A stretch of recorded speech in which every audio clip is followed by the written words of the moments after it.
શિયાળામાં શું લાગે? ઠંડી લાગે તો શું પહેરવાનું? સ્વેટર. શું? સ્વેટર. અને ઉનાળામાં શું લાગે?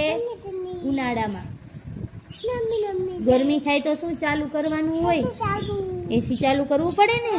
અને ચોમાસામાં શું આવે? શું આવે ચોમાસામાં? શું આવે? વરસાદ આવે ને. વરસાદ આવે પછી આકાશમાં શું ગાજે? વીજળીનો અવાજ આવે ને. વીજળીનો અવાજ આવે, વાદળ ગાજે ને. ચારે બાજુ કેવું થઈ જાય? ભીનું થઈ જાય.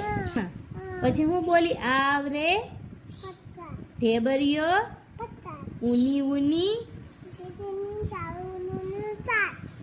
ઊની રોટલી ને કારેલાનું શાક.